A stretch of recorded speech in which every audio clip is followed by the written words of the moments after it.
저는 촉진제 맞고 한 3시간은 참을만 했는데 그 다음은 좀 힘들었어요. 근데 대신에 그 다음은 좀 빨리 진행이 돼서 그래도 유도분만이지만 자연분만 성공했어요. 진통이 5분 간격으로 3시간 동안 계속 오고 있는데 아니 왜 자궁문은 1.5cm밖에 안 열렸다는 거예요? 안녕하세요 여러분. 임신과 출산이 편안해지는 로지아 출산연구소 둘라 로지아입니다. 여러분 임신 막달 되면 가장 고민 많이 하시는 게 유도분만이죠. 요즘은 유도할까 제왕할까 이 고민을 많이 하시는 것 같은데 물론 자연진통이 오면 좋지만 그렇지 않은 경우 또는 아기가 크다 아니면 또 의료적인 여러 상황들이 있을 텐데요. 아무튼 유도분만 어떻게 진행되는 건지 오늘은 유도분만에 대한 전반적인 진행에 대해서 말씀드릴게요. 자, 여러분 자연진통과 유도분만의 가장 큰 차이는 뭐냐면요. 자연진통은 가진통을 어디서 해요? 네, 집에서 하죠. 근데 유도분만은 가진통을 병원에서 합니다. 가진통을 겪어서 자궁문이 열리는 게 3cm까지예요.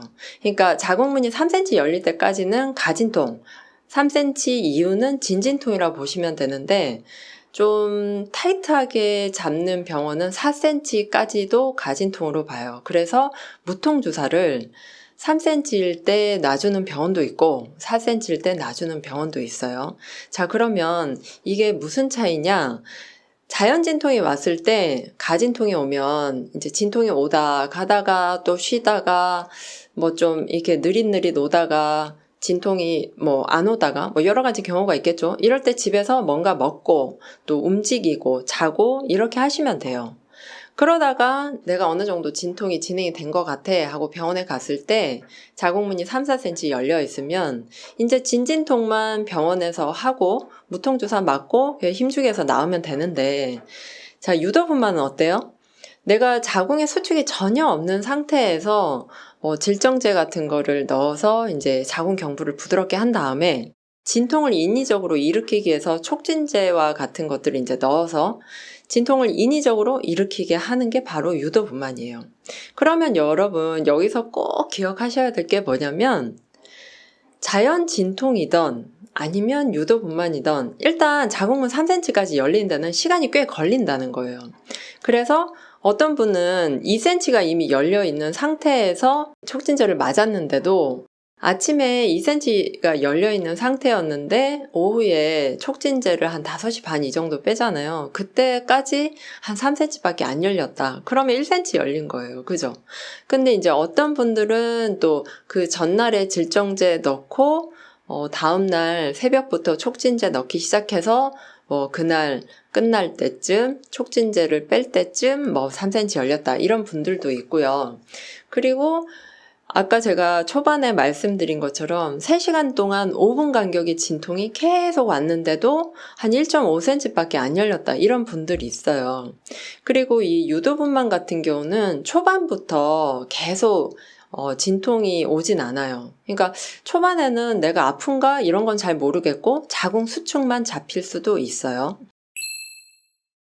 여러분들이 꼭 기억하셔야 될 건 자연 진통이든 유도분만이건 그래서 자궁문 3cm 열릴 때까지는 어느 정도 시간이 걸리기 때문에 유도분만은 보통 1박 2일을 잡잖아요. 그래서 첫날은 가진통, 둘째 날은 진진통으로 이어져서 이제 아기를 낳는 시간이다. 이렇게 생각하시면 심플한데 보통 첫날에 진행이 많이 안 되면 산모들이 막 울어요. 선생님 저 어떡해요. 첫날에 이렇게 진행이 많이 안 돼서 내일 수술하는 거 아닐까 모르겠어요. 하던 산모들이 이튿날 선생님 저 겨우겨우 성공해서 아기 낳았어요. 이렇게 연락 올 때 저도 굉장히 안도를 하거든요.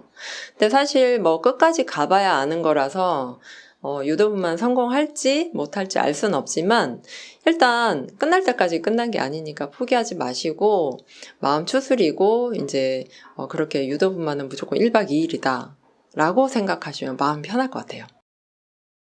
근데 유도분만이 이렇게 힘들기만 한 거냐? 그렇지 않아요. 장점도 있어요. 자, 첫 번째는 가진통까지 열리는데 시간이 걸리니까 좀 심적으로 힘들긴 하나 진진통에서는 좀 빨라요. 그래서 그냥 자연진통보다는 좀 빠르게 진행이 된다. 자, 두 번째는 1박 2일 걸리면 첫째 날 이제 가진통으로 이렇게 쭉 하다가 촉진제 빼고 뭐 한 7, 8시 돼서 입원실로 올라가잖아요. 그러면 그때 저녁을 또 드실 수 있어요. 그래서 저녁 먹고 진통이 끊기더라도 그때 운동을 좀 하실 수 있는 시간이 있죠. 그래서 내가 내일은 아기를 만나겠구나. 수술이든 뭐 유도분만을 성공해서 낳든 만나겠구나 하는 마음의 준비를 할 수가 있죠.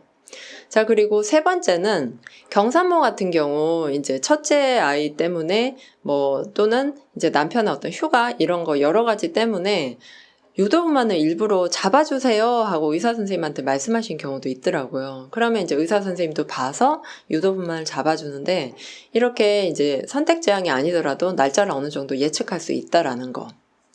자, 그러면 여러분 여기까지 정리되셨죠? 자연진통도 그렇지만 유도분만 역시 자궁이 3cm까지 열린다는 시간이 어느 정도 걸린다. 자, 두 번째는 무조건 1박 2일이다 생각하고 가셔라. 근데 1박 2일이라고 생각하고 갔는데, 그죠? 그날 바로 아기를 낳으면, 와, 정말 대박이다. 이렇게 되게 감사하게 되는 거죠.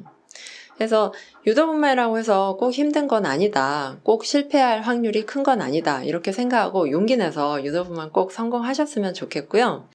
나는 유도분만 하기 전에 뭔가 좀 더 심상화, 상상하면서 내가 순산 에너지 모으고 싶다. 이런 분들을 위해서 제가 로지아 출산연구소 홈페이지에 유도분만을 위한 음원을 만들어 놨어요. 그걸 반복적으로 들으시면 굉장히 많이 도움이 될 거니까 그거 꼭 구매해서 들으셨으면 좋겠습니다. 다음 시간에는 유도분만을 하게 되는 케바케 상황들 있죠. 뭐 양수파수 됐을 때, 그냥 유도분만 했을 때, 진통이 좀 있는 상황에서 유도분만 했을 때, 이 세 가지에 대해서 구체적으로 말씀드리도록 할게요. 오늘 영상 마음에 드셨다면 좋아요, 구독, 알림 꾹꾹꾹 누르는 거 잊지 마시고요. 여러분의 SNS에 많이 공유해주세요. 저는 다음 시간에 또 만날게요. 안녕!